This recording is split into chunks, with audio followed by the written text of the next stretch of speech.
It's full traction, Connor. But I love that concept, though. That was a great message because it's so true. There's so many things. And actually, as part of that, like I was going to say, like one of the, as I was thinking about, the other thing that I learned from you was 2 steps at a time. I constantly. Oh yeah, going up the stairs. I just constantly now, like, so these few things that you just like integrate into your life. And you learned that at the Microsoft store. Right, like, and you were doing. I've actually tried to go down the steps sometimes on my hands because you do that. I mean, I've hurt myself, but at least I've tried, and like I get it, you know. So it's. I go up the stair. I can go up the stairs backwards on my hands, so my hands are on the ground and my feet are on like 3 steps up, and then I use my shoulders to but just imagine if all kids in America learned, like, seriously, if every kid in America learned how to pick up something and just how to bend down, if every kid in America learned to take 2 steps at a time, and every kid in America learned that they can go down the steps on their hands, how much more athletic and how much less obese everybody would be.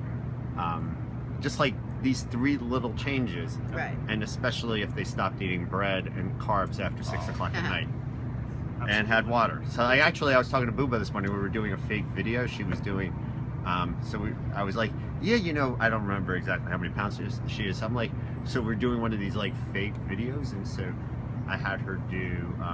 Well, you're 40 pounds, so you need to have 20 fluid ounces of water on your way to Burger King. By the way, he's talking about his 5-year-old daughter. 5. Right. Nice. Before going to McDonald's in the morning. Anyway, we are sitting here with Dr. Robert Inesta. He works at. Now, you're not at the arena. You were. Tell me where you work. We're at Westchester Sports and Wellness. And you are a chiropractor, acupuncturist. Give me the whole list. Yes, chiropractor, acupuncturist. I focus on soft tissue work, so I'm certified active release techniques, ART, fascial manipulation. I'm a certified chiropractic sports practitioner. And just I've done lots of work with nutrition, getting into functional medicine now. So that's pretty much my. So Charlie said you're like a walking encyclopedia. That you literally, there's nothing that you do not know. Which now that you're in my vortex, you're in my inner sanctum. Yeah, I'll be calling you up all the time, basically. But we should start when I hear the word chiropractor, and when a lot of people hear the word chiropractor, they don't take it seriously. So a lot of people would not take it seriously because they feel like you're going to go to someone, they're going to twerk you or move you or this you or break you or snap you, whatever. Say they put you back into place and sort of send you off. How do you know, how do you weed through that to find the right person? And is the practice of chiropractic, is that, how do you know if it's right for you and it's something your body needs? That's a great question. Let's see, where do I begin? Because there are so many different levels. There are a lot of different styles of chiropractic. So chiropractic traditionally is based on adjusting the spine, creating movement in the spinal column, the joints particularly. A lot of the basic chiropractic philosophies, the old school philosophies, are that you're freeing up neurological communication, basically. You're stimulating neurological communication by mobilizing these segments, right? So that's very basic with chiropractic. What I do is I look at that, but I look at the whole body and try to restore movement in the entire structure, right? Everything. Right. Whether it's the shoulders, whether it's the hips. Okay, there might be a problem in the spine, but why is that problem there? Very often it's because of some kind of dysfunction in the hip, or an ankle issue, or there's so many different variables. And again, there are a lot of different styles of chiropractic. My style would be considered more of a soft tissue specialist, because I focus more on the soft tissues instead of just adjusting the spine. So, like, someone is suffering from what if they come to you? They'll suffer from low back pain, sciatic pain, neck pain. That's very common with chiropractic. It's mostly back related. Yeah. But people will come to me for shoulder issues, ankle issues, any kind of musculoskeletal problem that is not operative, right? Not a surgical condition. Right. A lot of people come to me for issues that they think are surgical, but they're really not surgical, because we help them to avoid that. Get them off drugs, or prevent them from having to go on pain meds, that type of thing. So for me too, it's hard because there's been a lot of friction between chiropractors, physical therapists, medical doctors traditionally. Right. Over the years. Now there's a lot more awareness because people realize, in the research, there's a lot of evidence that shows that it's helpful, it works, right? It's very effective. And I don't look at somebody's license. People ask me all the time, well, should I go to a chiropractor for this? Should I go to a PT for that? I look at that person's training, right? Okay. So the basic school, so chiropractic school teaches you enough to not be dangerous, right? They teach you how to diagnose properly, how to rule out things that are not appropriate, right? Things that you need to send out to somebody else. As far as the technique is concerned, this is just my opinion, right? They teach you basics, but if you want to really excel, that's all post-grad training, postdoc training. So I did a lot of seminars. Most of what I do with patients is not what I learned in actual chiropractic school. It's what I learned in postgraduate seminars, certifications, ART, fascial manipulation, like I was saying.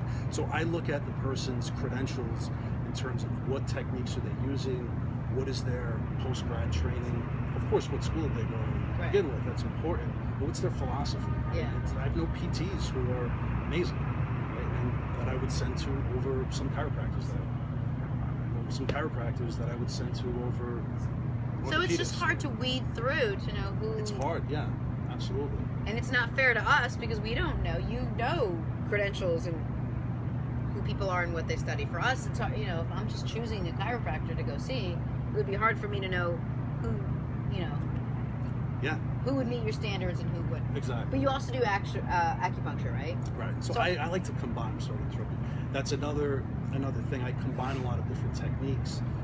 I look at what does the patient need, what's going to get them better, what's going to get them moving better, what's going to get them living better as a whole, right? And use the proper tools that's going to work for that individual. Because everybody's different. There's no cookie cutter approach with this stuff. I'm terrified of needles, and somehow, some way, I was convinced to go to acupuncture before, while I was trying to get pregnant.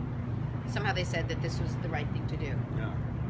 I mean, look, when you're trying to get pregnant and someone tells you to do something, like, you'll try it. Why not? So I went, and I laid down, and they stuck a bunch of needles in me, and they're like, you'll be here for, I forget what I read, 12 minutes or 15 minutes, or they gave me certain time frames, and I was like, is there a 2-minute option? Is 2 minutes an option? They said no.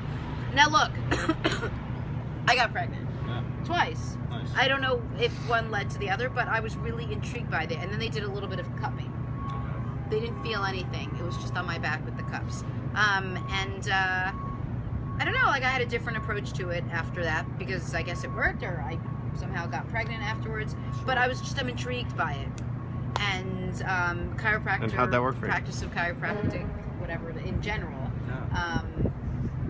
But I would always, in the past be weary of going to someone. I would be afraid that you were going to do something wrong to my back. Or like, I think one of my legs is a little shorter than the other one. I can feel it when I'm stretching my hamstrings. Sure. Like, is that something I would go to for you to check out, like the length of my legs? Absolutely. Length of the legs, but I look at more the functional aspect. Okay. So obviously, if there's a gross difference anatomically, yes, that's going to affect how you move.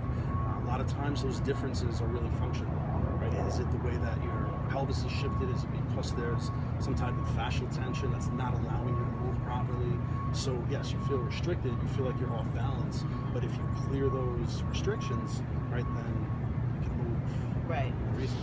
So yeah, that's absolutely something that I would come to me for. And you worked with professional athletes also, didn't you? Yes. I work with some professional athletes, absolutely. And I would imagine that, look, if they're coming to you, obviously, like, their whole life is insured, basically. Like, they know what they're doing, and and is it more for, like, chiropractic work, or more for nutrition, or more for the acupuncture? It's kind of all of the above, because, again, I tie everything together. I would say more the acupuncture and the chiropractic, because they really use them interchangeably. Right. I practiced chiropractic for a long time before I did acupuncture, and now that I do acupuncture, I can't imagine not doing it. It's that helpful. And I had great Helpful results to who? before. To everybody.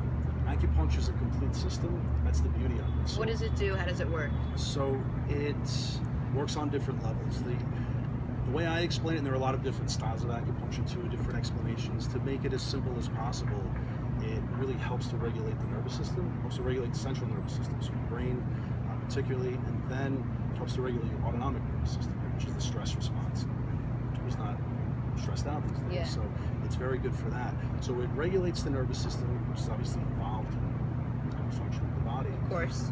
Now, It will also help to stimulate microcirculation on the local level.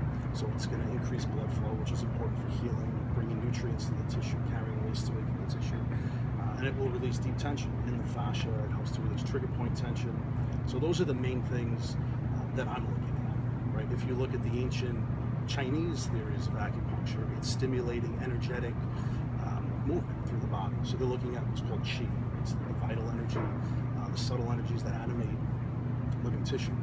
And you're looking for restrictions or blockages in that energy, and that's theoretically why disease happens. So with acupuncture, you're actually restoring that flow. If there's too much flow in excess, it's a problem. It's like a flood, river flooding. If there's too little flow, there's a deficiency. So that's a problem. So again, you're creating balance. So if you look at the modern explanation, it's very similar. It's just that the ancients were a bit more poetic, I think, because you're just stimulating communication with the body. So if I came to you and I said, I want a full checkup. As a chiropractor, I want you to check me out. As an acupuncturist, I want to just make sure the insides and the outsides are all flowing. Would that be something that you'd be able to do? Absolutely. You know, because I worry, because I've done it all the standard way, which I'm sure a lot of people have, where you go about life until you feel pain, and then you go see a specific doctor who's associated with that part of your body, and you're treated with medicine more often than not, and you go about your business. Right. So I should come see you. Yeah, absolutely. I mean, it's something that it's a very safe approach. Going back to what you were asking before, chiropractic, is it safe? Everybody's worried about it. An interesting point is that chiropractors' malpractice insurance, no matter what style you're practicing, is a fraction of just a general practitioner, medical doctor. So malpractice insurance companies know where the risks are, right? So it's very safe. Acupuncture is even a fraction of what chiropractic malpractice is. So it's extremely safe. It's the least invasive approach that you can buy. Sure. So why not go least invasive to most invasive? Right. Why put chemicals into your body that are going to have adverse effects, or that might not even, they're not going to help to correct the problem. They're not going to get you healthier, right? There's a time and a place for it. Yeah. Absolutely. But why jump to that when you can do something natural first and actually enhance your health and function better? So that's just the way I look at it. I think it's a no-brainer. How big a role does nutrition play in all of this? There's a huge role. Nutrition is, it's our building blocks, and I think that's one of the biggest problems that we have as a society, as a culture. And if you look at our nutrition, it's absolutely atrocious, and that's from a very early age, right? It's inherent in our culture. Just going back to the fact that we have kids, my daughter, we keep her very clean as far as what she eats, and anytime we go somewhere. So you didn't go to old McDonald's this morning for French fries? No, I'm alone not in there today. But and not to put anybody down, but like, we feel like, oh, look at us like those people, because we don't want her to have the cupcakes or the pizza or anything. Obviously, eventually she's going to have that stuff, right? She's going to make decisions on her own. But why not build a solid foundation? Why is it that we have to think about that and feel self-conscious because we want her to be clean and healthy, as opposed to just going with the mainstream norm? Because the thinking is that if you restrict your kid from it, then it's only going to make them want to have it more, and then they become the kid that goes to college and is like, finally I'm broken free from my parents. I want all the sugar I get. I want to try smoking. I want to do all the things I wasn't allowed to do, as opposed to the kid who was exposed to it, doesn't necessarily need it, but you can regulate how much they actually get, as opposed to when they're finally out on their own. Totally. No, and I absolutely get that. That is, it's a great point. But what I'm saying is that just the fact that that's even an issue, to me, is a huge part of the problem. Yeah. Right? The fact that it's easier to get unhealthy food or crappy food. It's a lot cheaper to get crappy food. You're right. You have to make a serious effort in our modern world, right? I mean, that's your message. You have to put effort into it. You have to spend more money. You have to spend more time. You have to educate yourself. You almost can't walk into a bodega in New York and buy anything that's not nut related. Absolutely. But on this diet, like I have the hardest time just buying food to eat, like even a morsel of food. Like it has to be fruit. So we're on a diet, a meal plan this month. No alcohol, no dairy, no grains, no legumes, no processed sugar. Single ingredient foods. That's it for the month. He's allergic to apples and nuts, so for him it's really hard. but it's hard anyway. Like I'm I eat a lot of tuna fish. without utensils. But I managed to. I was hungry. I figured out how to use the top of the can. Yes, you did. That was genius. Genius. I'm like the MacGyver of tuna It's fish. very impressive. How do you eat? I eat. Like, are you on a meal plan, or what do you eat? Not a meal plan. I would say it's more of a paleo type of diet. Yeah. I eat lots of greens, lots of raw greens. I do, eat yolks of greens as well. I eat meats, but I try to get. I would say 95% of what I eat is organic. Meat is, grass-fed, properly raised, that type of thing. So that's pretty much what I do. If we go out to eat, I still have desserts once in a while. Not Right. perfect, but I try to stay by those standards as much as possible. It's hard. It's very hard. Yeah, it's not hard easy. because it's everywhere. Right. It's everywhere. It's in your face. So yeah, it's definitely an effort. What are the questions you most often get when you tell people what you do for a living? A lot of what you've already asked me is it safe? Big one actually is, am I going to get addicted? I've heard if I go to a chiropractor, and I get adjusted one time, I'm going to have to go forever. Right. Exactly. Same thing with some people with acupuncture too. And my response to that is, no, you're not going to get addicted. You might want to come back because you're going to feel really good and your body's going to be moving the way that it's supposed to. And again, because we're in an unhealthy world, right? You're going to go back out there, and a lot of the things that caused the problems that brought you here in the first place are still going to be there. So, yeah, you might feel like that's an addiction because I want to go back and feel good, but it's it's not a bad thing, right? And again, the way I practice too, I try to get people better as fast as possible. Look at their lifestyle, try to make those changes so that they don't have to come back all the time. You know what I mean? Try to correct the source of the problem. Yeah. And that's really, but that's a very popular question. I get that a lot. Of course, is it safe? What does it do? Right? What is it good for? Or absolutely nothing. Say it again. Exactly. Tell me about your workouts. How do you train? You look like you're in fantastic shape. Thank you. I certainly have some improvements to make, but my workouts are very, very simple, very basic. I do a lot of body weight exercise, push-ups, squats, that kind of thing. I use kettlebells, goblet squats, swings. Yeah. That's really it. A lot of walking in the morning. Sometimes I do some sprints, but I don't do really heavy weightlifting. I used to do a lot of powerlifting.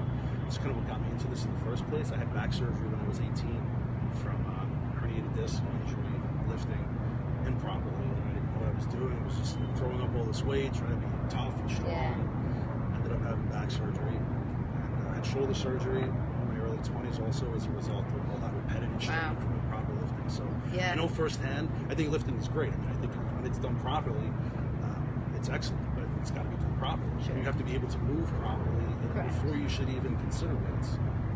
So that's what it is. What do you tell the person who, 30s, 40s, early 50s that just wants to start? I always get asked this, and where do I start? What's the first thing I do? Combining like fitness and nutrition at the same time. They always say, well, where do I even begin? So someone who's been doing this for so long, what would you tell someone like that? I would say, again, number one, depending on what they're doing, if they have a sedentary lifestyle, get up. Try to get up as much as possible. Yeah. Try to limit the amount of sitting. Sitting is one of the worst things. If you're at a desk job, get a standing desk. Little things like that. And then as far as getting more into workouts, well, even going back, a little bit peeling it back, a little simple. Get up in the morning and just walk. Right? Walk for 20 minutes, half hour if you can. I think that's a great way to start the day. It's very healthy. I have a comment here, I'm sorry. Yeah. Erin Galtal is saying she has a job that is hard on her body and that her chiropractor has changed her life. She goes about once a month for maintenance, and her sister gets acupuncture. It's the only thing that has given her relief from Myalgia. Right. Awesome. Myalgia. Yeah. Good. Yeah. Glad to hear that. So, yes, lifestyle changes. So going back, walking is a great way to start the day. And then just small steps. If you have no idea what you're doing, even if you do think you have an idea what you're doing, you should probably start by working with a trainer or a professional, just like anything else. Yeah. I think that's huge. That's why I love working with Charlie and folks over at Arena, because they really know what they're doing. But you have to, how do you look for a trainer? That's right. You have to look at the credentials. You have to look at their philosophies. What are they doing? because there's a huge problem with that as well. There's no standard, Right. So you need to work with somebody who really knows what they're doing, who can assess you properly, get you moving properly, and then make small steps. It's really key. Lifestyle changes again. Take the stairs instead of the elevator. Right. Take park farther away. Little things. Like we were saying the other day, just get up and down. Right. Do some squats. Just move. If you can't stand, if you're in a wheelchair, whatever. I mean, I almost killed Lance. Connor. Yesterday, so yeah, keep doing that. Keep It's doing good, it. right, Connor? Stay That's on. good. Tomorrow we're doing push-ups, hand release push-ups, many of them. Get on board. Nice. What's a hand release push-up? You come all the way down to the ground, chest is on the ground, release your hands up, put your hands back down, and push your whole body up. As opposed to So your just- body goes actually flat to the ground? But my friends not my friend, but my people that I usually train with, because it's hard to get your whole body up, they end up coming up like a worm and they all hurt their back. Exactly. And I say, form first. It has to be form first. I don't care what your reps are. Like, form first. Right. So my dear friend Marnie, you know Marnie, she hurt her back from doing like 500 hand release push-ups, so she is seeing a chiropractor today. Yeah. Down in Boca. Wow. Otherwise, I would have sent her to you. Appreciate that. Of course. Nicole Sorry to hear that you hurt Delaray. yourself. What? Nicole Delaray says she's been a patient of Dr. Inesta for 10 years. There you go. No matter what, he always helps me. I found him when 3 other Western doctors couldn't help me. His fascial work is something. Fascial work. Yeah. What is that? Fascia is Tissue. connective tissue. Is something that I have found to be very helpful. Nice. Thank you very much. There you go, Nicole. for that. You're right. Appreciate that. So how do people, where do people find you? How can they get in touch with you if they want to come see you? Basically, I'm asking for myself. Yeah. We're up in Harrison, in Westchester. WestchesterSportsandWellness.com is my website. Has a lot of information about the techniques that we use and philosophies and that type of thing. So yeah, that's probably. How long does it take to do a full chiropractic workout on somebody? It depends. My initial visit, I usually spend between an hour and an hour and a half with the Wow, patient. So okay. yeah, it's a thorough assessment, and that's different from some chiropractors. Yeah. It all varies on the practitioner. But I will do depending on what you're coming in for, usually a thorough orthopedic, neurological exam. Right, we want to make sure that's okay Right. first before proceeding. Basic movement analysis, manual analysis, palpation, that type of thing, and then we'll go over strategies or options. Look at your history, obviously, a thorough consultation. Yeah. So yeah, that first visit is the longest, and then I'll often treat on the first visit once we find red flags or Right. something that I feel is not appropriate, or if I'm not sure what's going on, right, in further evaluation, we'll refer them out for imaging or for another assessment. But yeah, that's typically how it works. And then treatments after that, patients usually in the office anywhere between 45 minutes and an hour and 20 minutes. I'll often combine the chiropractic with Yeah. acupuncture, so that took me a little bit longer. Nice. All right, Lance, I'm going to have to take a good 2 hours off to go get a full chiropractic. I think we might want and- to take the whole organization. We might want to do a show from his office one day. So We should do a live, you know what, for real, to show people what it's like. Do it on me. Do a live chiropractic whole workup and talk me through it. I'll put myself in a sure, on you, as opposed to the people here who really need chiropractic help. Listen, no, you don't need. All you do is sit around all day and hit golf balls. I actually move my body, and my body has gone through a lot of trauma. Is golf You a good actually both exercise? need help based on what you're saying there. I Just know, get different right? ways, yeah. Why do I need help? Oh, if you're sitting around all day, that's even worse than. Oh yeah. Yeah, it's a whole different. No, ballgame. he actually plays a lot of golf. Yeah. Golf is great. Golf is a lot of repetitive strain, though, right? Because it's just one movement. It's not really a natural. Right. movement. Are the best athletes in the world? Do you think golfers? No way. Well, There's no it way. The depends on is the best athlete a better CrossFit athlete or a golfer? Who's golfer, in better for sure. shape? Are you insane? You think a You think have a no CrossFit stamina You think a whatsoever. CrossFit person has a chance at hitting a golf ball? Do you think a You- golfer has a chance at doing Okay, anything here, that is? yes. Well, you only have I one know. skill set. You have one What's skill one set. skill set? What do you mean? How much balance? Can you How much pull do you think yourself balance up? Can plays? you push yourself down? Can Yes, you squat? yes. Here, Can you kick? here. First of Can all, you golfers move? are stronger. Where's your than, core here, strength? Here, if you take a golfer and you take a CrossFit person, all right, Do you and even you know ask what a CrossFit them. person is? You know what a CrossFit person course, is. yeah. They're an insane. I'm not even a CrossFit person. and yet they couldn't hit a golf ball if their life depended on it. But that has nothing to do with But yeah, athletic but all ability. golfers, all golfers could do all the push-ups and all the running and all the other stuff, unless it's like one who's like drunk. But yeah, But the you normal can't say golf. that because golfing is a skill set. That's like saying, oh, like that CrossFit person can't do chess. They just don't know that It's not a skill set; it's an athletic movement. They can do the exact same athletic movement. It's just whether they hit the ball. They wouldn't hit the ball. They wouldn't hit the ball. Okay, Hand-eye coordination. You're right. You are hand-eye coordination is part of athleticism. You're right. You're actually in better shape than I am. You're right, Lance. Let's go. You ready? You pick anything. Okay. But take away Hitting a golf ball. No, because that's a skill. That's not Okay, an let's go. athletic We'll run a thing. marathon. You haven't run a marathon. Honey. I haven't run a marathon in 26 years. and I will still go out and I'll run a marathon against you because I'm a golfer. Do you know what happened? Because I could just walk the course. I could walk the course. He got atrophy on his inner thighs and his knees buckled out. Atrophy. Okay? That's pretty bad, said the doctor. Pretty bad. It's an athletic event, but it's not a balanced athletic event. I mean, I think, you know. I'm not saying it. Yeah, Let's I let don't him wanna say get- it. Okay, I'll take on all three of you on the golf course.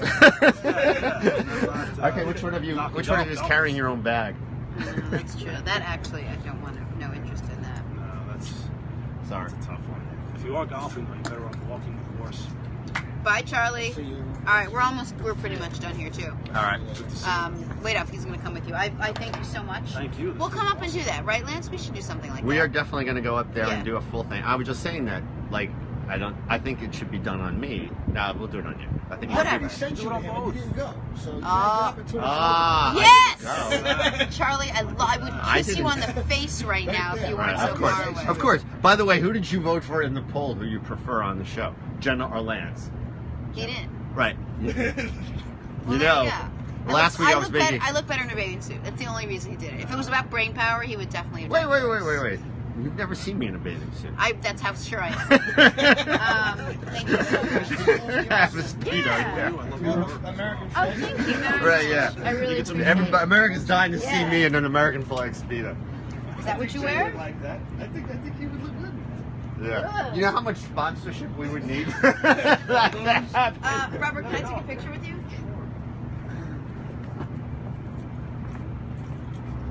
Can't get out my back. Your back's hurting from the conversation. If you want to do something at the gym, we could do like an evaluation. We could do a workout. We could do a whole thing. Yeah. Do a whole 4 hours with Charlie. Yeah, hang out with me. I have a conference with every day. All right. Thank you very much. Thank you. Awesome. Charlie, thank you. All right, I'll see you. Good to see you. Are we gonna go out eventually, or are you gonna Let me keep get rid of hiding? this You're diet. hiding. No, once the diet's over, then diet's what can I over? do going out? How Eat long an do you have on apple? the diet? We're only on day 9. Yeah. That's all right. Yippers. It's a long way to go. All right, guys. Jeez. And then I'm gonna talk to Lance. If I'm gonna come every week, maybe we should do like Yes. Yes. Yeah. That's what we'll talk about. Perfect. All right. Thanks, guys. Guys. Talk to you soon. Take care. Where- She is